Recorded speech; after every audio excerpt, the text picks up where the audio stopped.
से स्वाति मालीवाल जी, जो देश की राज्यसभा सांसद हैं, गठबंधन की राज्यसभा सांसद हैं, उनको केजरीवाल जी अपने घर में लाते हैं और पिटाई करते हैं। तो ये महिलाओं का सुरक्षा है। तो कहीं न कहीं मैं इन सारी चीज़ों से आहत हुआ और मैंने फैसला किया।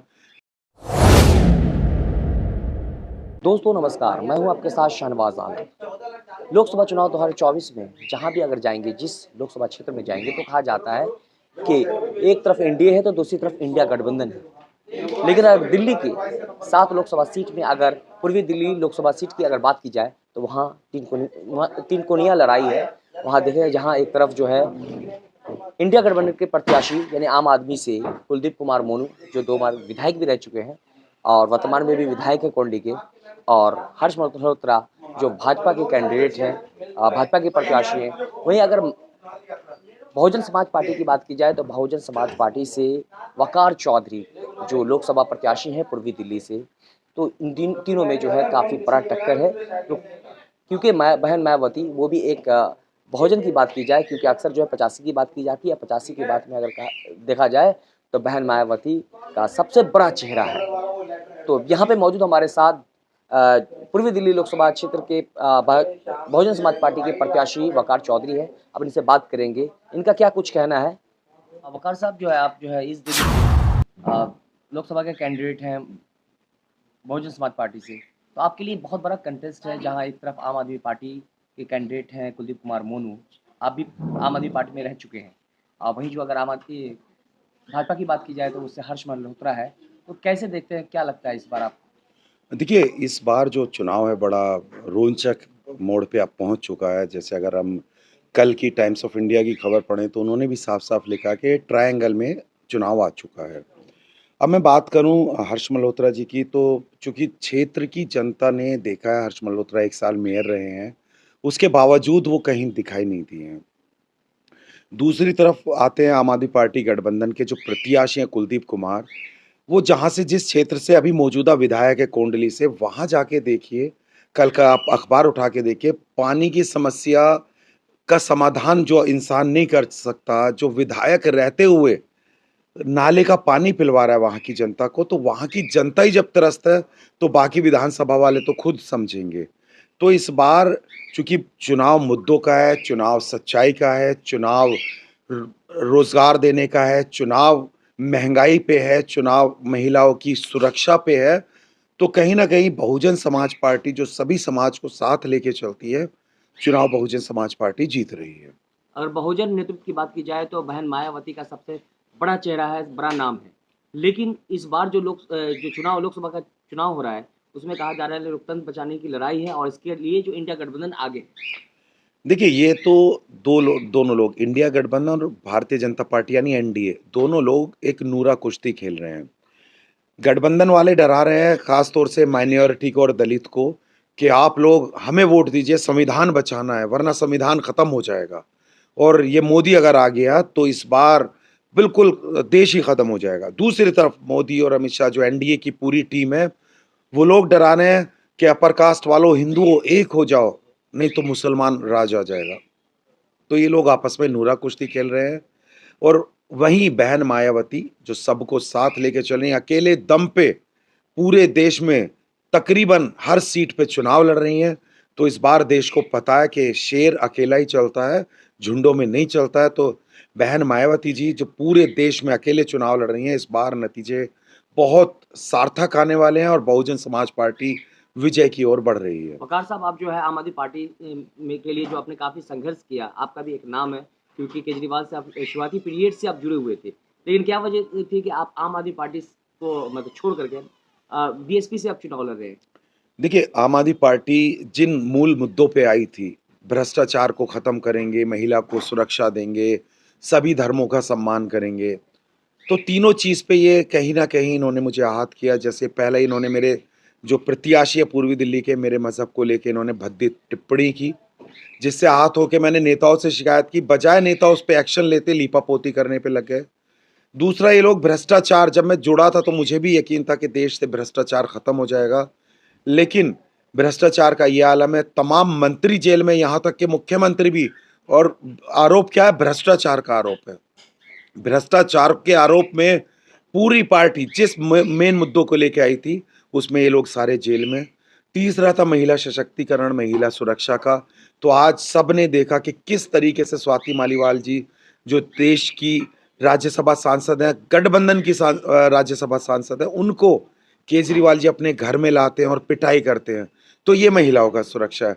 तो कहीं न कहीं मैं इन सारी चीज़ों से आहत हुआ और मैंने फैसला किया कि नहीं, मुझे जाना चाहिए। और इधर बहन मायावती का देखा मैंने, बहुजन समाज पार्टी का जो तमाम समाज को लेके साथ चलती है, महिला सुरक्षा की वो बात ही नहीं करके दिखाती है।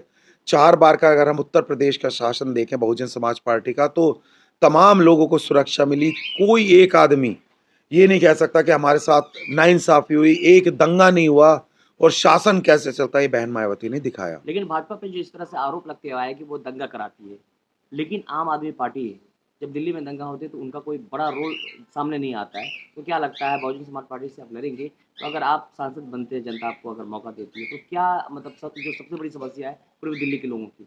देखिए, पूर्वी दिल्ली के लोग डर की स्थिति में रहते हैं। जब दिल्ली में दंगा हुआ तो कहीं न कहीं पूर्वी दिल्ली के लोगों पे इफ़ेक्ट आया।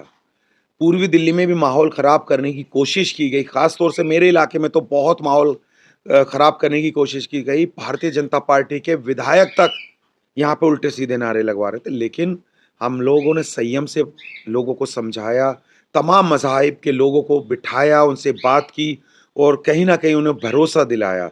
लेकिन भारतीय जनता पार्टी और आम आदमी पार्टी दोनों चाहती हैं दंगा हो। दोनों ने ही मरकज़ पे ताला लगवाया, दोनों ही पार्टियों ने मिलके मौलाना साद पे एफआईआर कराई और कोरोना में तो मुसलमानों को इस तरह से अपमानित करने की कोशिश की कि जैसे मानो उन्होंने कोरोना बम बना दिया। तो सबने देखा, जनता सब जानती है, जनता ऐसा नहीं है कि भूल चुकी है, सारी चीज़ जनता के सामने है। मगर भाई तमाम जो बीजेपी है उस पे आरोप लगते हैं कि वो धर्म की राजनीति करती है। अभी आपने कहा कि जो आम आदमी पार्टी है वहाँ पे भी जो नेता है आपके धर्म को लेके उन्होंने अनारगल बोला है। तो आपको लगता है वो भी उसी पद पे चल पड़ी है? बिल्कुल, बिल्कुल सही कहा आपने। भारतीय जनता पार्टी के ढर्रे पे आम आदमी पार्टी चल पड़ी है। देखिए, आम आदमी पार्टी के जो यहाँ के प्रत्याशी हैं वो दलित समाज को बिलॉन्ग करते हैं, वाल्मीकि समाज से वो आते हैं। आम आदमी पार्टी ने कहीं न कहीं एक चाल खेलने की कोशिश की कि जनरल सीट पे हम एक वाल्मीकि समाज के शख्स को टिकट देंगे तो कहीं न कहीं मुस्लिम और वाल्मीकि समाज आ जाएगा। लेकिन जब उन्होंने देखा कि वाल्मीकि समाज को हिंदू समाज बिल्कुल भी वोट नहीं दे रहा है, तो उन्होंने मुझे अपमानित करने की कोशिश की और उन्होंने ये मैसेज कन्वे कराया कि देखो, हम भी मुसलमानों को गालियाँ देते हैं, हम भी मुसलमानों को भला-बुरा कहते हैं।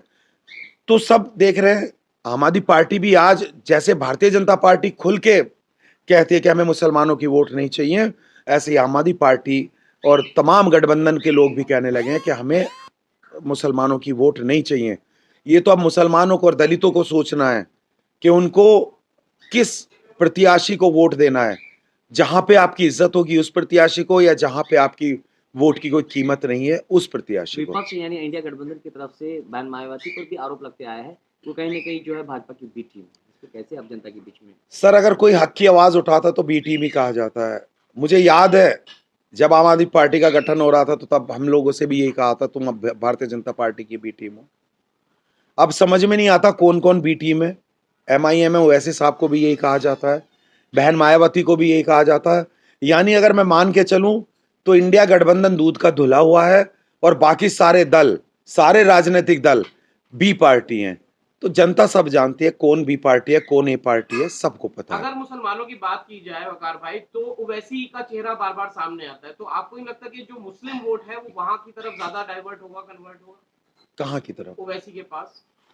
नहीं, देखिए, ओवैसी साहब ने की अगर मैं बात करूँ तो उन्होंने हमेशा तमाम समाज के लोगों की बात उठाई है, दलितों की आवाज़ उठाई है, मुसलमानों की आवाज़ उठाई है, प्रखर रूप से बोले हैं वो, लोकसभा में बोले हैं और हमारी नुमाइंदगी की है। लेकिन कहीं न कहीं माइनॉरिटी को और दलित को दिमाग में भर दिया गया है कि गठबंधन को वोट दो या भारतीय जनता पार्टी को वोट दो, चूँकि इनको बरगलाया जा रहा है। आज स्थिति ये हो गई है कि डर के माहौल से लोगों को डरा के वोट लिया जा रहा है।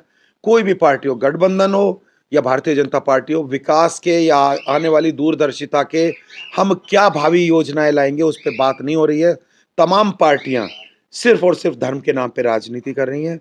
वहीं बहन मायावती का क्लियर विज़न है, चूँकि हमारी पार्टी का मानना है कि हम लोग मैनिफेस्टो नहीं छपवाते, हम लोग करके दिखाने में विश्वास रखते हैं। तो क्या लगता है आपका जो है, जो तीन कोनिया लड़ाई है, उसमें किससे टक्कर होगा? देखिए, बहुजन समाज पार्टी पहले नंबर पे है, दूसरे नंबर की लड़ाई है ये भारतीय जनता पार्टी और आम आदमी पार्टी या गठबंधन को तय करना है कि दूसरा और तीसरा नंबर किसका आने वाला है। चलिए, बोलो।